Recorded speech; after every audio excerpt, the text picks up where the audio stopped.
VFW. Commander Sarmiento, thank you for the invitation and the introduction.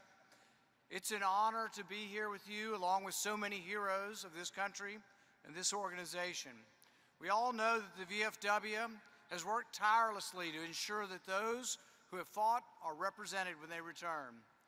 My family's association with serving in uniform runs deep. My father was a captain in the Air Force. My father-in-law was a retired non-commissioned officer in the Air Force. As a child, my wife, Kelly, lived at various military bases around the world. My brother-in-law went to the U.S. Air Force Academy. Sorry, we're kind of Air Force heavy in our family. My nephew, though, just retired after 20 years flying the P-3 for the Navy. My team has significant military ties as well. 2 of my staff are combat veterans and are members of your organization. Several people on my team have siblings and children who are currently serving our country in uniform today. My staff and I see taking care of veterans as a vital mission and, frankly, our obligation to those who fought.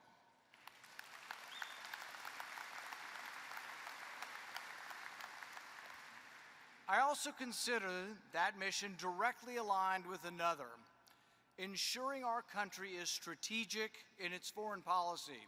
Indeed, I cannot imagine a more fitting occasion or group to understand, appreciate, and herald our country's position on the world stage and its foreign policy approach than the heroes of our foreign wars, those who have actually fought on foreign soil.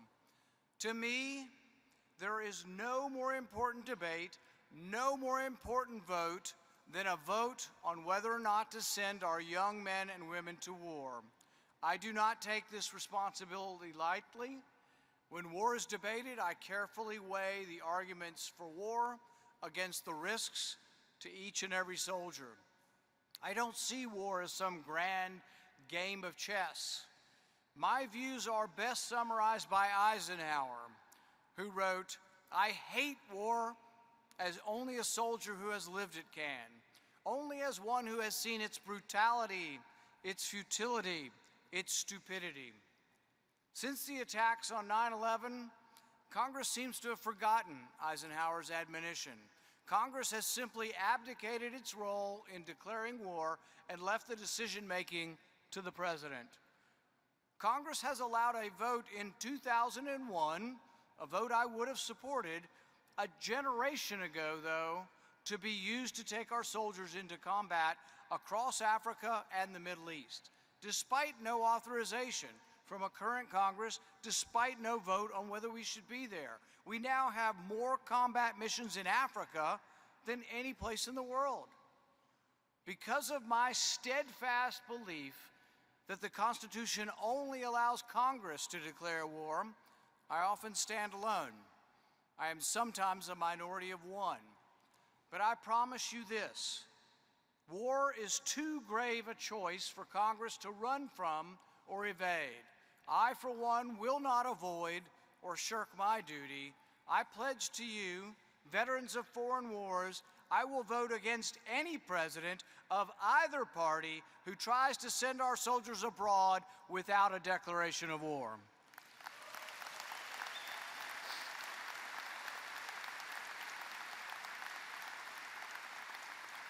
Our nation was founded on a restrained foreign policy. Indeed, our first president pushed for trade and friendship with all, alliances and war with none, or as few as possible.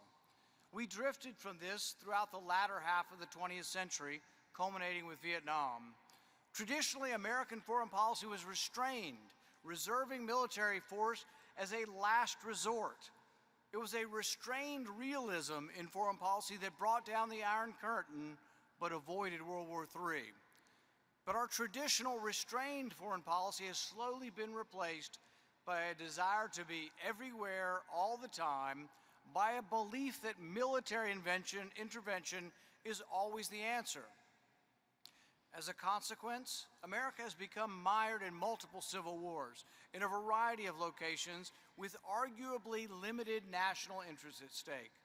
The authorization from 20 years ago to fight the perpetrators of 9/11 has nothing to do with having our military chasing down goat herders in Mali.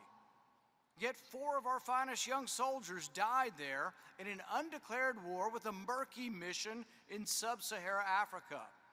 Since World War II, Congress has allowed presidents to take us to war without the approval of Congress. Feckless leaders in Congress have allowed presidents to transform a mandate to eliminate those who attacked us on 9/11 to a limitless, unfocused presence in dozens of countries. The war in Afghanistan shows a congressionally approved, justified war against the 9/11 attackers somehow morph into a 20-year, trillion-dollar debacle with no clear mission. The ignominious retreat from Afghanistan shows how weakness begets calamity and then overreaction. The catastrophic decision to have our final exit point be a civilian airport in a crowded urban area instead of the isolated and defensible Bagram Air Base led to the tragic deaths of 13 of our troops. In the aftermath, a weakened Biden administration overreacted and sent a lethal drone that killed an aid worker and a dozen children. Instead of peace through strength, the result was carnage from weakness. As we contemplate and as we elect a new president, we should replace weakness with strength.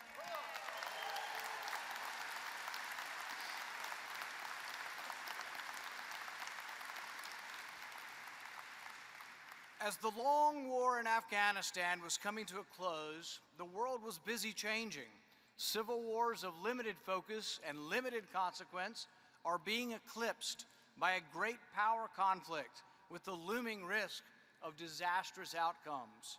Our threats have shifted from loose transnational terrorist organizations to hostile alliances with significant military power. North Korean ammunition is being used by Russian soldiers supplied by Chinese technology that enable Iranian weapons. The battlefield has also changed. The lethality of individual weapons has made wars of maneuver into wars of attrition. When 10 Ukrainian leg infantry soldiers with Javelin anti-tank weapons can stop an entire Russian battalion tactical group, you end up fighting in trenches and with an unsustainable need for artillery shells. Yes, things have changed. Shifting alliances and the face of war have dramatically changed, but our foreign policy has not. American foreign policy has clung to intervention, which may ultimately be yielding more war than peace. The world has become more challenging since 9/11. It is time we evolve our strategies to better meet those challenges. Through our interventionist strategy, we have lost the ability to critically think about our foreign and national security policy. Many in Congress seem to have forgotten that to achieve peace through strength requires diplomacy. Instead, both parties have tried to solve all of our international problems with sanctions, threats of violence, and the actual use of force. Yet American sanctions have not changed the actions of our adversaries.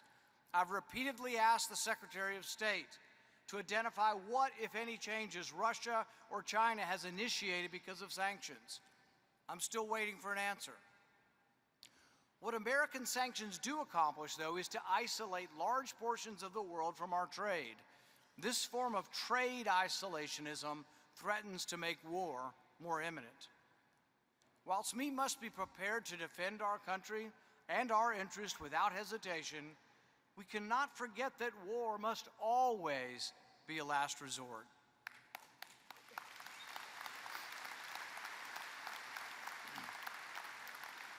The bayonet cannot be our first choice of diplomatic engagement.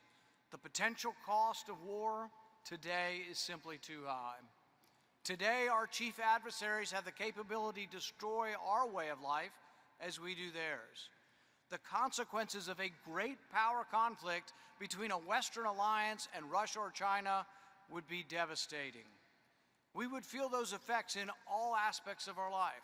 Our commerce, our freedoms, our day-to-day existence would be impacted more than at any time in our history.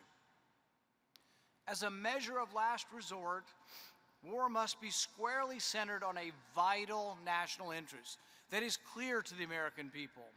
Once that vital national interest is identified, we must craft a viable strategy to reach an achievable goal that is materially and economically sustainable with a clearly defined end state.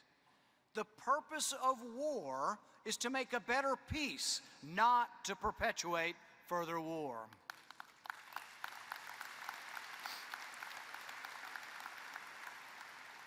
Most importantly, we must hold sacred the principles of our founding fathers, which espouse that no one leader may take our country to war.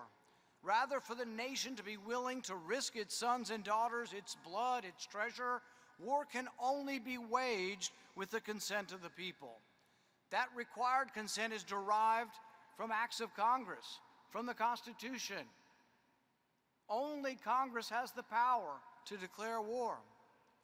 My pledge to you is this: to continue to push to return the traditional American form of restrained realism, that these principles, war as a last resort, used only to defend a clearly identified national interest, through a viable strategy to achieve a sustained end state, and even then, only with the consent of the people. If and when we must fight, however, America needs a military clear-sighted and not distracted by woke ideology.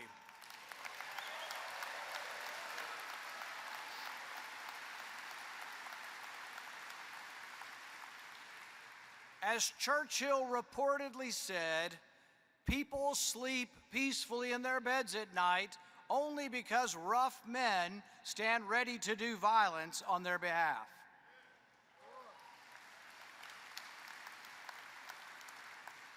Churchill would be shocked to know that the American military that saved the day during World War II now pays for confused individuals to surgically change their sexual appearance. America still needs rough men and women for our defense.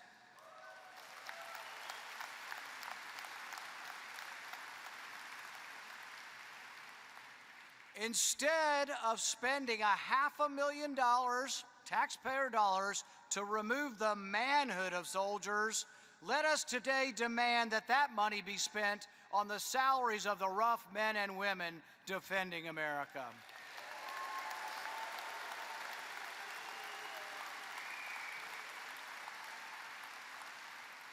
Defending America means not letting our military mission be overridden by left-wing agenda unrelated to military readiness. With a $34 trillion debt, our foreign policy needs to re-examine all foreign aid.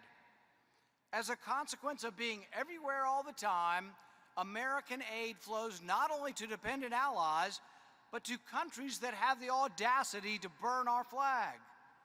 I promise you this: I will never, ever vote to send one penny of aid to foreign countries that hate us and burn our flag.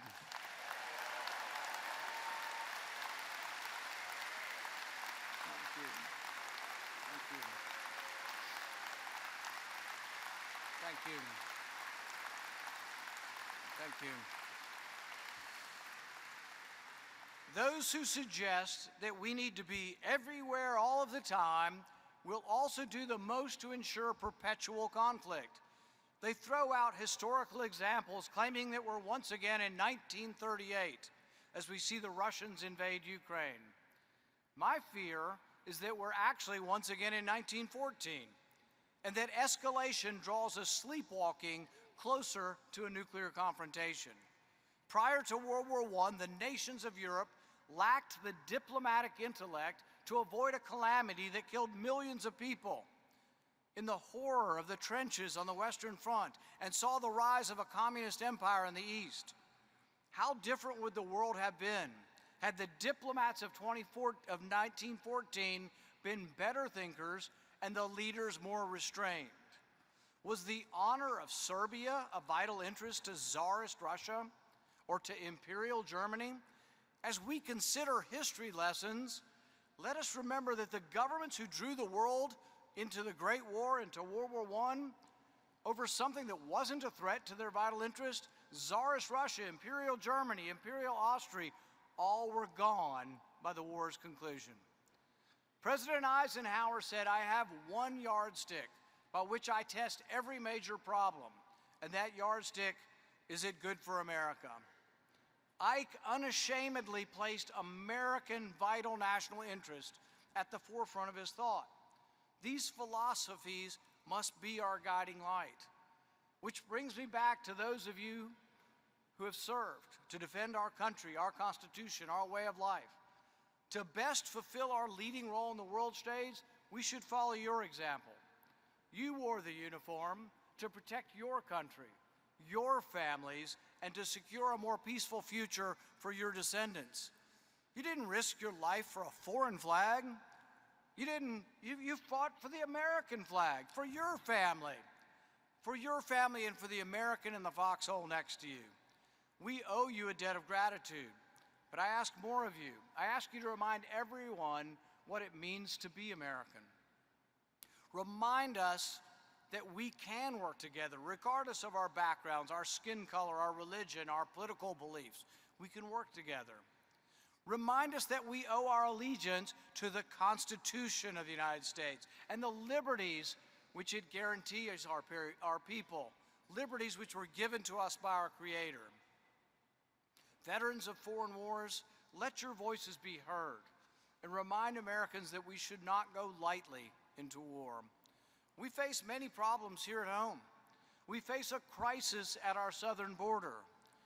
Before we send a single soldier overseas to secure other countries' borders, Congress needs to fix our borders here at home.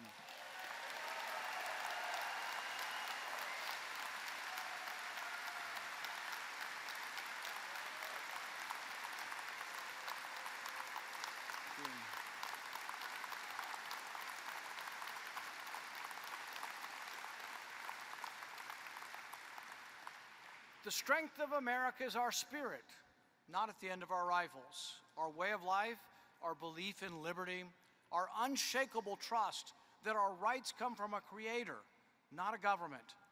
This is what gives us the power to be a great nation. Let us live by that example. Let us set that example. Let the world follow. It has truly been my honor to be here today. Thank you, and may God bless you, and may God bless the United States of America.